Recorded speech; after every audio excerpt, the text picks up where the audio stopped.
Greetings, everyone. Welcome to Get the Pen. Thank you for coming back. Thank you for joining me. My name is Janine Folks, and I am your hostess. I today I'm going to read from my first book of poetry, Voice of Transition. I redid the cover, so it's repackaged and somewhat revised. Some of the poems I have sort of put a new twist to, updated them, and even added a few new ones. So, Voice of Transition available on Amazon now. My very first book of poetry that I wrote in, I believe, was 1999, 99, 2000. And there's a story behind that, and it is in the introduction. So, you have to uh, get the book in order to get the whole story because I'm not going to go into all of that right now because I'm trying to be quick. All the videos have been running like 23 to 25 minutes, and my original intent was to keep it at 10 to 15 minutes. So we will see how I do. I was gonna try to add some other stuff. I don't know if it's possible because I'm not that tech savvy, and it's just me. And my equipment is minimal, which is basically my MacBook. Um, so yeah, that is that. So I had an experience earlier today. Oh, shout out. Who am I going to shout out today? I really this is kind of an impromptu recording. So who am I going to shout out? Who I said I'm going to shout out and I haven't done it yet and I meant to do it before already. It's my mommy, my mother, Veronica Folks, because without her there would be no me. So I'm so grateful. Mama, thank you. Thank you for all you do for our family, all you have done all my life. Thank you, thank you. And I was so attached to my mom when I was little. I cried when she took me to preschool, and it took 3 days for me to finally get adjusted and be okay with her leaving me with a bunch of strangers. So thank you, Mama. Thank you for holding me close. Thank you for nurturing me. Thank you for helping me to become who I am. I appreciate you. I love you. Thank you. So earlier today, while I was working, I came across a beautiful little like a garden, and I'm going to add the video. I think I can tag it onto this. If it's not attached to this video, if I can't merge the two, it will follow. It'll follow this video. So it'll be posted right after this. And so I was so inspired. You'll see the beauty of it. I kind of walk you through. It's a 3 minute long video of me walking you through the garden and showing you some of the things that I saw. So I just really wanted to share that experience with you. And I'm going to give you a brief overview before I read this poem for you from Voice of Transition. So through this garden is actually the Henry Ford birthplace historical marker, and it's in Dearborn. And it talks about Henry Ford's life and his ideologies. I've always admired Henry Ford because of his ingenuity. I mean, of course, I didn't know him personally, and he was a product of his era. I would just say that, which was during a time of segregation, probably wasn't super black friendly. But nonetheless, you have to respect and appreciate the ingenuity. And then ultimately, he did hire a lot of African Americans, and a lot of African Americans still work for Henry Ford Motor Company to this day. My uncle was one of them, the late great Alvin Folks, who had a career with the Ford Motor Company.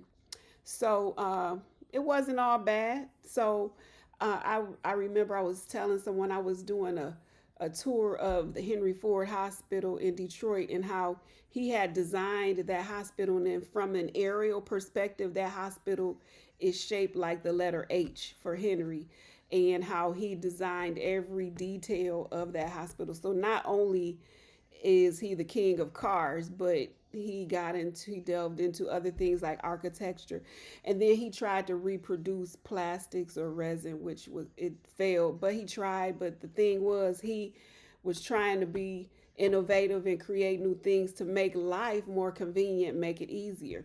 So, we graduated from a horse and carriage to automobiles, which was a major accomplishment and made life a lot easier for a whole lot of us who don't have to walk or ride a horse. We get to drive a car. Um, Thanks to that ingenuity, creativity, and the innovation that Henry Ford implemented. Okay, I'm 5 minutes in. Let me get to my points.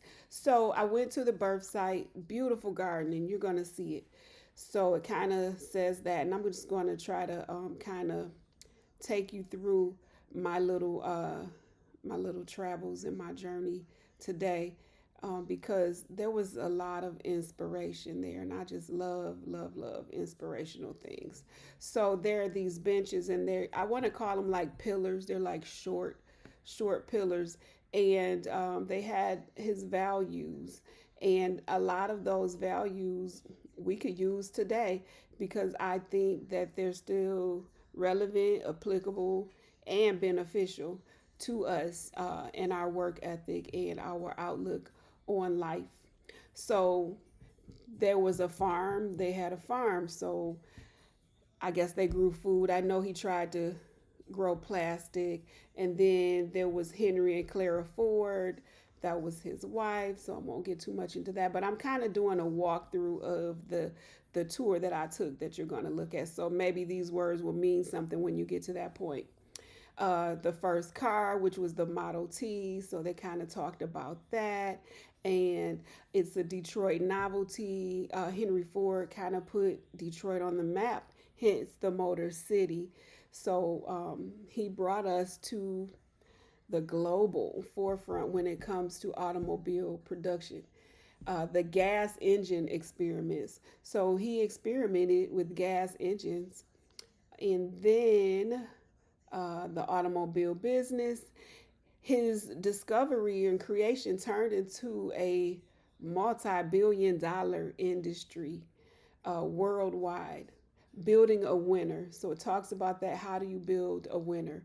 We need to build winners, okay? He built a winner. We can build a winner. Refining the design, refining. So we might not perfect something the first time, the second, or maybe even the third time.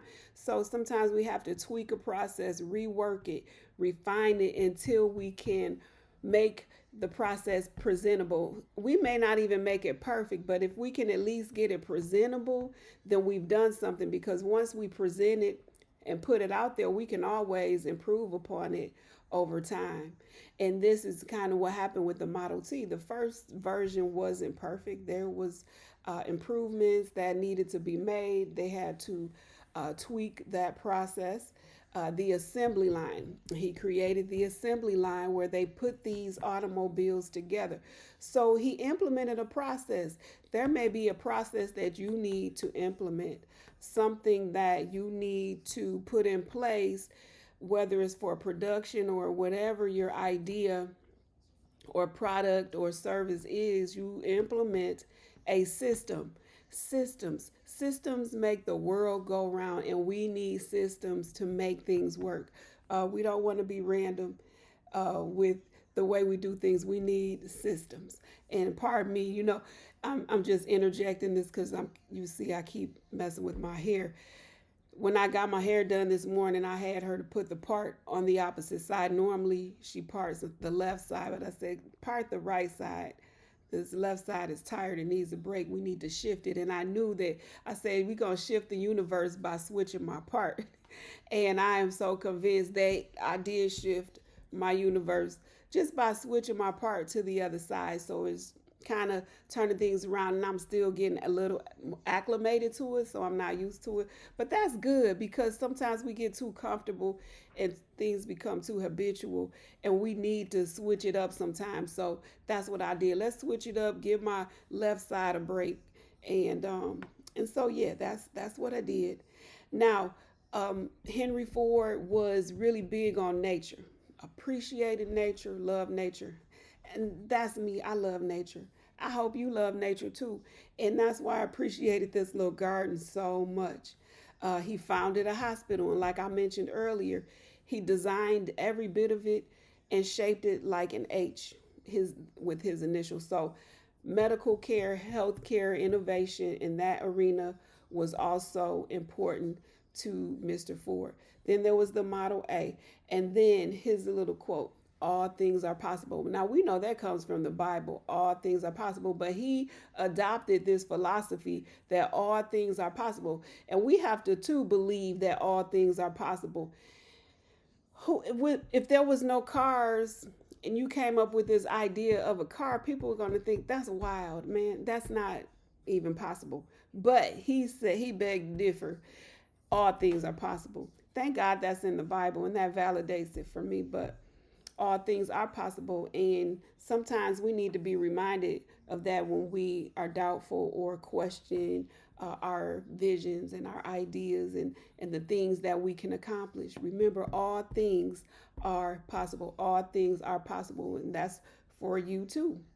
They are.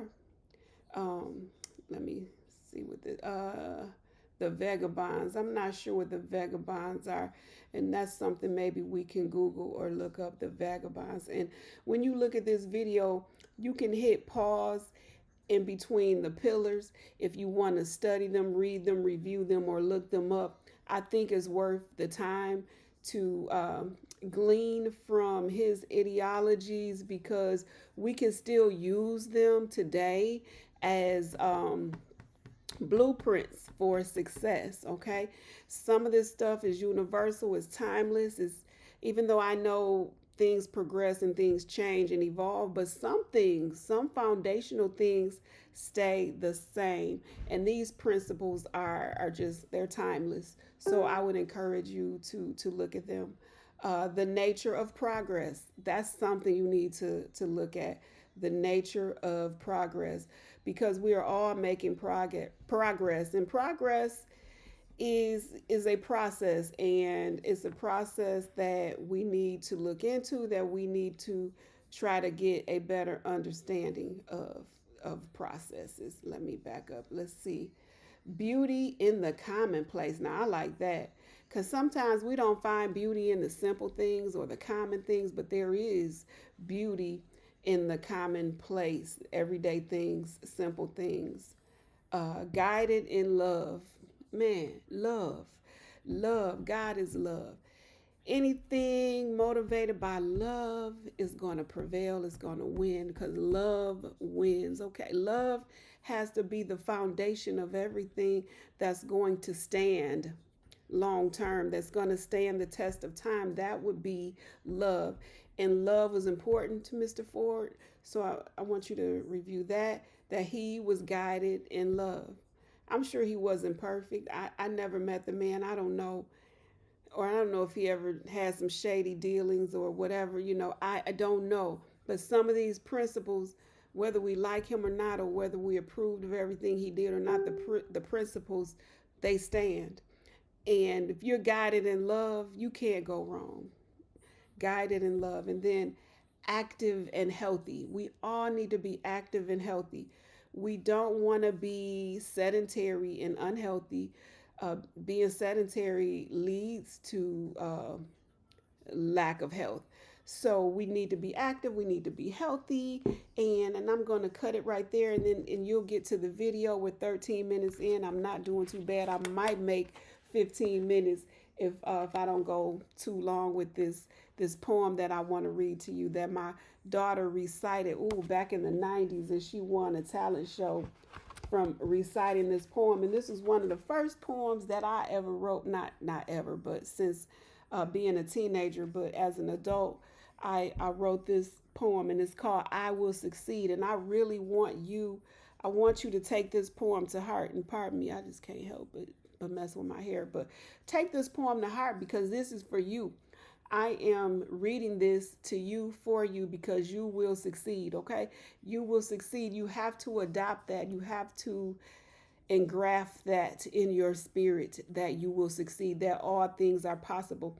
And you can be inspired by somebody like a Henry Ford, who even years after his death, that his work continues to bless the earth, that he is still talked about and memorialized because he believed that all things were possible and he was guided by love. Think about that. Guided in love. You can do that. And all things are possible. I will succeed. Who says I can't reach my goal, even though life can take a toll? Who says I can't fulfill my dream, though far away they often seem? I want to be the best I can be, even though my vision you cannot see. Don't you know who I'm a child of? He's the King of Kings, and He is love. The whole world is in His hands. He owns everything in this land. You see, my strength comes from way up high. He gives me the power to touch the sky. So if I set out to do something in His will, He'll give me the tools and the needed skill. So look out, world, and take heed. With word in hand, I will succeed. Now, I want you to believe that and tell yourself over and over and believe it in your heart. I will succeed. And you can read the inspiration and all that, but I'm going to stop right there because I'm trying to cut back on my time. But Voice of Transition is on Amazon, or you can always go to getthepen.net. Again, my name is Janine. Thank you for being here for another Get the Pen, and I will see you next time. Thank you.